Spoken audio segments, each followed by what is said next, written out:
തങ്കമണി അത് കേവലം ഒരു സിനിമാ പേരോ ഏതെങ്കിലും ഒരു സ്ത്രീയുടെ പേരോ മാത്രമല്ല. കേരളത്തിലെ പോലീസുകാർ നരനായാട്ട് നടത്തിയ, വീടുകളുടെ വാതിലുകൾ ചവിട്ടി തകർത്ത് പുരുഷന്മാരെ അറസ്റ്റ് ചെയ്ത് മൂന്നാം മുറക്ക് പോലും വിധേയമാക്കി സ്ത്രീകളെ കൂട്ടബലാത്സംഗത്തിനിരയാക്കിയ തങ്കമണി സംഭവം അരങ്ങേറിയ കേരളത്തിലെ ഒരു കൊച്ചു ഗ്രാമത്തിൻ്റെ പേര് കൂടിയാണ്. അതെ, ഇന്നത്തെ ഒരു വീഡിയോയിലൂടെ ഞാൻ നിങ്ങളെ സ്വാഗതം ചെയ്യുന്നത് തങ്കമണിയിൽ നടന്ന യഥാർത്ഥ സംഭവകഥകളിലേക്കാണ്. Welcome back to F world. Aflu here.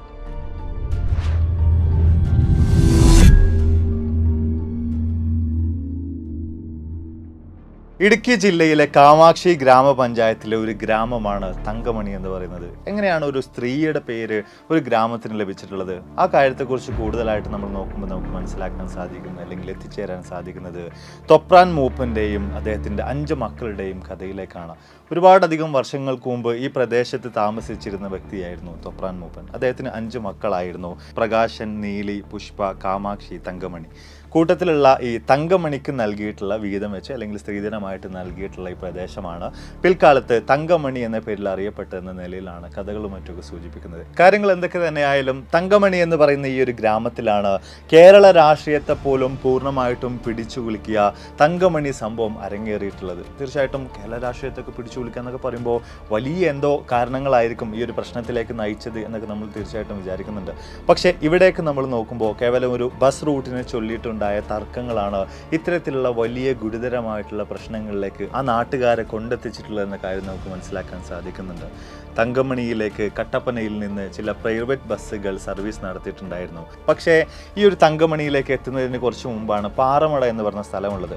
ഈ തങ്കമണിയുടെയും പാറമടയുടെയും ഇടയിലുള്ള റോഡ് ഗതാഗത യോഗ്യമല്ലാത്ത നിലയിൽ മാറിയിട്ടുണ്ടായിരുന്നു.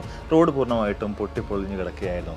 അതിനാലൊക്കെ തന്നെ കട്ടപ്പനയിൽ നിന്നും തങ്കമണി എന്ന് ബോർഡ് വെച്ച് തങ്കമണിയിലേക്കുള്ള ക്യാഷും വാങ്ങി ആളുകളെ ബസ്സുകാർ ബസ്സിനകത്തേക്ക് കയറ്റുന്നുണ്ടെങ്കിൽ പോലും ഇവരൊക്കെ തന്നെ തങ്കമണി എത്തുന്നതിന് മുൻപായിട്ടുള്ള പാറമട എന്ന് പറഞ്ഞ സ്ഥലത്ത് ഇറക്കി വിടുകയാണ് ഈ ബസ് ജീവനക്കാരൊക്കെ തന്നെയും ചെയ്തിട്ടുണ്ടായിരുന്നത്. ഈ ഒരു കാര്യത്തിൽ വലിയ തോതിലുള്ള പ്രതിഷേധം ജനങ്ങൾക്കുണ്ടായിരുന്നു, തങ്കമണിക്കാർക്ക് ഉണ്ടായിരുന്നു. അതിൽ തന്നെ ഏറ്റവും കൂടുതലായിട്ട് ഇത്തരം ഒരു പ്രശ്നം കാരണം ബുദ്ധിമുട്ടുകൾ അനുഭവിച്ചിട്ടുണ്ടായിരുന്നത് എല്ലാ ദിവസവും ഇത്തരത്തിൽ തങ്കമണിയിൽ നിന്ന് കട്ടപ്പനയിലേക്കും കട്ടപ്പനയിലേക്ക് തങ്കമണിയിലേക്കൊക്കെ യാത്ര ചെയ്തിട്ടുണ്ടായിരുന്ന ആളുകളാണ്. അതിൽ തന്നെ പരിശോധിക്കുമ്പോൾ ഏറ്റവും അധികം ബുദ്ധിമുട്ട് ഈ കാര്യത്തിൽ അനുഭവിച്ചിട്ടുണ്ടായിരുന്നത് സ്കൂൾ കോളേജ് വിദ്യാർത്ഥികളാണ് എന്ന് നമുക്ക് മനസ്സിലാക്കാൻ സാധിക്കുന്നുണ്ട്. അങ്ങനെ ഇരിക്കെ 1986 ഒക്ടോബർ മാസത്തിൽ ഈ ഒരു പ്രവൃത്തിയെ ചോദ്യം ചെയ്യാൻ വേണ്ടി ഒരു കോളേജ് വിദ്യാർത്ഥി രംഗത്തേക്ക് വരികയാണ്. അയാളുടെ ആവശ്യം വളരെ സിമ്പിളായിരുന്നു. നിങ്ങൾ ഞങ്ങളുടെ കയ്യിൽ നിന്നും കട്ടപ്പനയിലേക്ക് എന്ന് പറഞ്ഞ് പണം മേടിച്ചിട്ടുണ്ട്, അതിനാൽ പാറമടയിൽ ഇറക്കി വിടാതെ ഞങ്ങൾ തീർച്ചയായിട്ടും കട്ടപ്പനയിൽ തന്നെ എത്തിക്കണമെന്നുള്ളതായിരുന്നു അയാൾക്ക് പറയാനുണ്ടായിരുന്നത്. പക്ഷേ ഇത് ബസ് ജീവനക്കാരും ആ വിദ്യാർത്ഥിയും തമ്മിൽ ചില കശപിശകളിലേക്കും വാക്കേറ്റങ്ങളിലേക്കും ഒക്കെ നയിക്കുകയാണ്. ഏറ്റവും ഒടുവിൽ ബസ്സിലെ കണ്ടക്ടർ ആ വിദ്യാർത്ഥിയെ ക്രൂരമായ നിലയിൽ തന്നെ മർദ്ദിക്കുകയാണ്. അയാളെ പാറമടയിൽ തന്നെ ഇറക്കി വിട്ട് ബസ്സും എടുത്ത് തിരിച്ചു പോവുകയാണ്. പക്ഷേ ഇത് വലിയ തോതിൽ നാട്ടുകാർക്കിടയിൽ ഒരു പ്രതിഷേധത്തിന് കാരണമാവുകയാണ്. ഇത്രയും നാളൊക്കെ മിണ്ടാതിരുന്ന നാട്ടുകാരായിട്ടുള്ള ആളുകൾ ഇത്തരം അനീതിക്കെതിരെ പണം മേടിച്ചിട്ട് പോലും തങ്ങളുടെ നാട്ടിലേക്ക് ബസ് എത്തുന്നില്ല എന്ന് പറയുന്ന ഈ പ്രശ്നങ്ങൾക്കെതിരായിട്ട് രംഗത്ത് വരികയാണ്. ഈ ഒരു വിദ്യാർത്ഥി യാത്ര ചെയ്തിരുന്ന, അയാളെ മർദ്ദിച്ച് ജീവനക്കാർ ജോലി ചെയ്യുന്ന എലൈറ്റ് ബസ് ജനങ്ങളെല്ലാവരും പാറമടയിൽ നിന്ന് പിടികൂടിയിട്ട് തങ്കമണി ടൗണിലേക്ക് എത്തിക്കുകയാണ്. ജനങ്ങൾ കൂട്ടം കൂടിയിട്ട് അവരുടെ ഒരേ ഒരു ആവശ്യം എന്ന് പറയുന്നത് വിദ്യാർത്ഥിയോട് വളരെ മോശമായിട്ട് പെരുമാറി അയാളെ മർദ്ദിച്ചിട്ടുണ്ട്, അതിനാലൊക്കെ തന്നെ ബസ്സിലെ ജീവനക്കാർ ഈ വിദ്യാർത്ഥികളോട് മാപ്പ് പറയണമെന്നുള്ളതായിരുന്നു. പക്ഷേ ഈ ഒരു ആവശ്യം ഒരിക്കലും അംഗീകരിക്കാൻ എലൈറ്റ് ബസ്സിൻ്റെ ഓണറായിട്ടുള്ള ദേവസ്യ തയ്യാറായില്ല. ആ ഒരു സമയത്ത് കേരളം ഭരിച്ചിരുന്ന മുഖ്യമന്ത്രിയായിരുന്ന കരുണാകരൻ്റെ ഘടകകക്ഷിയായിരുന്ന കേരള കോൺഗ്രസിൻ്റെ പ്രാദേശിക നേതാവ് കൂടിയായിരുന്നു ഈ ഒരു ദേവസ്യ എന്ന് പറഞ്ഞത്. സ്വാഭാവികമായിട്ടും അതിൻ്റേതായിട്ടുള്ള എല്ലാ നിലക്കുള്ള ധാർഷ്ട്യവും അയാൾക്കുണ്ടാകുമെന്നുള്ള കാര്യം തീർച്ചയാണ്. അതിനാലൊക്കെ തന്നെ തൻ്റെ ബസ് ബലമായിട്ട് പിടിച്ചുകൊണ്ട് പോയതാണ്, അത് തിരിച്ചു വേണമെന്ന് പറഞ്ഞുകൊണ്ട് പോലീസിനെ അയാൾ സമീപിക്കുന്നുണ്ട്. പോലീസുകാരെയും കൂട്ടിക്കൊണ്ട് തങ്കമണിയിലേക്ക് അയാൾ എത്തിച്ചേരുന്നുണ്ട്. പക്ഷെ ഒരിക്കലും പോലീസിനെ കണ്ട് ഭയന്ന് അങ്ങനെ ബസ് വിട്ടു നൽകാൻ തങ്കമണിക്കാരായിട്ടുള്ള ആളുകൾ തയ്യാറായിരുന്നില്ല. ബസ്സിലെ ജീവനക്കാർ വന്ന് മാപ്പ് പറഞ്ഞെങ്കിൽ മാത്രമേ ബസ് വിട്ടു നൽകൂ എന്നൊരു തീരുമാനത്തിൽ നാട്ടുകാരായിട്ടുള്ള ആളുകൾ ഉറച്ചു നിൽക്കുകയാണ്. അത് ഏറ്റവും ഒടുവിൽ പോലീസുകാരും നാട്ടുകാരും തമ്മിലുള്ള ചില പ്രശ്നങ്ങളിലേക്ക് നയിക്കുകയാണ്. ഏറ്റവും ഒടുവിൽ പോലീസുകാർ അവിടെ വെച്ചുകൊണ്ട് ലാത്തി വീശുകയാണ്. വളരെ ചുരുങ്ങിയ പോലീസുകാർ മാത്രമായിരുന്നു ഈ ഒരു അവസരത്തിൽ തങ്കമണിയിലേക്ക് ഈ ഒരു പ്രശ്നം പരിഹരിക്കാനും ബസ് തിരിച്ചു കൊണ്ടുവരാനൊക്കെ വേണ്ടിയിട്ട് എത്തിച്ചേർന്നിട്ടുണ്ടായിരുന്നത്. പോലീസുകാർ ലാത്തി വീശിയതോട് കൂടിയിട്ട് നാട്ടുകാർ അങ്ങനെ വെറുതെ നിൽക്കുകയായിരുന്നില്ല. അവരും കല്ലെടുത്തുകൊണ്ട് പോലീസിന് നേർക്ക് തുരുതുര എറിയാൻ ആരംഭിക്കുകയാണ്. ഗത്യന്തരമില്ലാതെ പോലീസുകാർ അവിടെ നിന്നും തിരിഞ്ഞോടേണ്ട ഒരു അവസ്ഥ വരികയാണ്.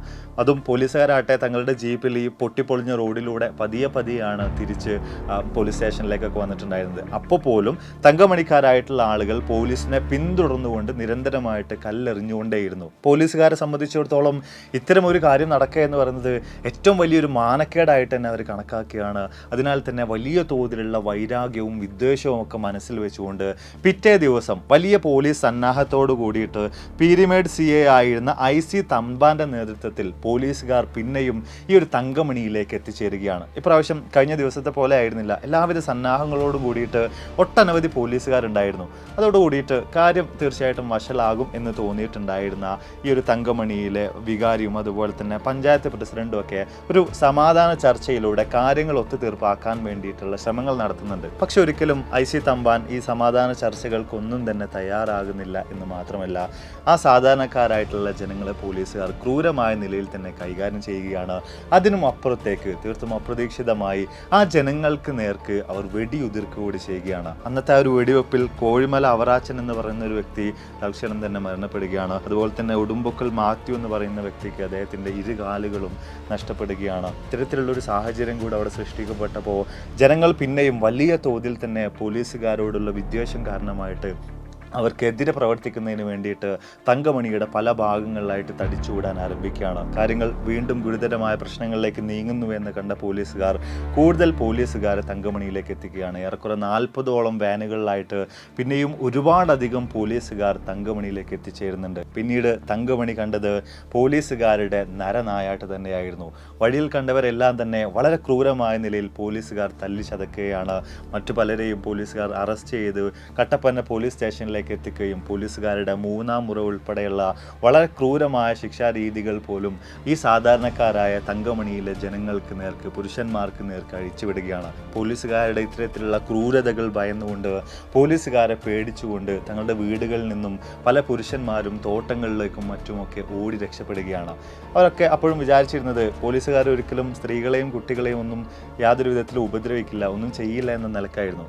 പക്ഷേ അവർക്ക് തെറ്റി. തങ്കമണിയിലെ ജനങ്ങളോട് വലിയ തോതിലുള്ള ദേഷ്യമുണ്ടായിരുന്ന, വൈരാഗ്യവും വിദ്വേഷവും ഉണ്ടായിരുന്ന പോലീസുകാർ അന്നേ ദിവസം രാത്രിയിൽ തങ്കമണിയിലെ വീടുകളുടെ വാതിലുകൾ ചവിട്ടി തകർക്കുകയും വീട്ടിലുണ്ടായിരുന്ന മിച്ചം വരുന്ന പുരുഷന്മാരെ വളരെ ക്രൂരമായി മർദ്ദിക്കുകയും അറസ്റ്റ് ചെയ്ത് കൊണ്ടുപോവുകയും അതിനും അപ്പുറത്തേക്ക് വീട്ടിൽ തനിച്ചായിരുന്ന സ്ത്രീകളെ ക്രൂരമായി ബലാത്സംഗത്തിനിരയാക്കുകയും ചെയ്തു എന്നാണ് പറയപ്പെടുന്നത്. ഇത്തരമൊരു സംഭവമൊക്കെ നമ്മുടെ കേരളത്തിൽ നടന്നതാണ് എന്ന് തീർച്ചയായിട്ടും നമ്മളൊക്കെ ചിന്തിച്ചു പോകുന്ന നിലയിലേക്കുള്ള ഒരു കാര്യം തന്നെയാണ് തങ്കമണിയിൽ അന്നേ ദിവസം സംഭവിച്ചിട്ടുണ്ടായിരുന്നത്. എന്തൊക്കെ തന്നെയായാലും വിഷയം വലിയ തോതിൽ കാട്ടുതീ പോലെ പരക്കുകയാണ്. കേരളം മുഴുവൻ തങ്കമണിയിൽ നടന്ന സംഭവത്തിനെതിരായിട്ട്, കേരള പോലീസിനെതിരായിട്ട് ജനങ്ങൾ വലിയ തോതിലുള്ള പ്രതിഷേധവുമായിട്ട് രംഗത്തേക്ക് വരികയാണ്. മന്ത്രിസഭ പോലും ആടിയുലയുന്ന നിലയിലേക്ക് ഈ ഒരു വിഷയം എത്തിച്ചേരുകയാണ്. പ്രതിപക്ഷം ഈ ഒരു സമയത്തൊക്കെ പറഞ്ഞിട്ടുണ്ടായിരുന്നത് ആഭ്യന്തരമന്ത്രി കൂടിയായിരുന്ന മുഖ്യമന്ത്രി കരുണാകരൻ പോലീസുകാരെ കയറൂരി വിട്ടത് കാരണമായിട്ടാണ് ഇത്രയും വലിയ ഗുരുതരമായിട്ടുള്ള പ്രശ്നങ്ങൾ തങ്കമണിയിൽ അരങ്ങേറിയിട്ടുള്ളെന്നൊരു കാര്യമാണ്. മാത്രമല്ല വലിയ തോതിലുള്ള പ്രതിഷേധങ്ങൾ സാധാരണക്കാരായിട്ടുള്ള ജനങ്ങളുടെ ഇടയിൽ നിന്ന് പോലും വലിയ തോതിൽ ഉയർന്നു വരുന്നുണ്ട്. മാത്രവുമല്ല കവർച്ച, ഭവനഭേദനം, ദേഹോപദ്രവം, ബലാത്സംഗം തുടങ്ങിയിട്ടുള്ള 38 കുറ്റങ്ങൾ ചുമത്തിക്കൊണ്ട് ഈ പോലീസുകാരെ പൂർണ്ണമായിട്ടും അറസ്റ്റ് ചെയ്യണമെന്നും അതുപോലെ തന്നെ അന്വേഷണം CBIക്ക് വിടണമെന്നൊക്കെ പറഞ്ഞുകൊണ്ട് ഹൈക്കോടതിയിൽ ഒരുപാടധികം ആളുകൾ ഹർജികളും മറ്റുമൊക്കെ ഈ ഒരു അവസരത്തിൽ സമർപ്പിക്കുന്നുണ്ട്. എന്തൊക്കെ തന്നെയായാലും കേരള രാഷ്ട്രീയത്തെ പോലും പൂർണ്ണമായിട്ടും പിടിച്ചുകുലുക്കുന്ന നിലയിലേക്ക്, വലിയ തോതിലുള്ള പ്രതിഷേധങ്ങളൊക്കെ സൃഷ്ടിക്കുന്ന നിലയിലേക്കൊക്കെ തന്നെയും തങ്കമണിയിൽ നടന്ന സംഭവം അഥവാ തങ്കമണി സംഭവം മാറി വരുന്നുണ്ട്. അതും 1987 ഇലക്ഷന് ഏതാനും മാസങ്ങൾക്ക് മുമ്പെയാണ് ഇത്തരത്തിലൊരു കാര്യം തങ്കമണിയിൽ അരങ്ങേറിയിട്ടുള്ളത്. അതിനാലൊക്കെ വേണ്ട നിലക്കൊക്കെ തന്നെ പ്രതിപക്ഷവും ഈ ഒരു വിഷയത്തെ തങ്ങളുടെ മുതലെടുപ്പിനായിട്ട് ഉപയോഗിച്ചു എന്നൊരു കാര്യം കൂടെ നമുക്കവിടെ മനസ്സിലാക്കാനായിട്ട് വളരെ കൃത്യമായിട്ട് കാണാനായിട്ട് സാധിക്കുന്നുണ്ട്. എന്തൊക്കെ തന്നെയായാലും തങ്ങളുടെ മുഖം രക്ഷിക്കാനായിട്ട് ഏറ്റവും ഒടുവിൽ മുഖ്യമന്ത്രി അന്ന് ഒരു ജുഡീഷ്യൽ അന്വേഷണത്തിന് തന്നെ ഉത്തരവിടുന്നുണ്ട്. അതോടൊപ്പം തന്നെ 5 പോലീസുകാരെ സസ്പെൻഡ് ചെയ്യുകയും ചെയ്യുന്നുണ്ട്. ഇതോടൊക്കെ കൂടിയാണ് വലിയ തോതിലുള്ള പ്രതിഷേധാഗ്നി ഒന്ന് അണക്കാനായിട്ട് അന്നത്തെ സർക്കാരിനെ സഹായിച്ചിട്ടുണ്ടായിരുന്നത്. എന്തൊക്കെ തന്നെയായാലും 1987 ഇലക്ഷനിൽ പിന്നീട് ഭരണമാറ്റം സംഭവിക്കുന്നുണ്ട്. നായനാരുടെ നേതൃത്വത്തിലുള്ള സർക്കാർ അധികാരത്തിലേറുന്നുണ്ട്.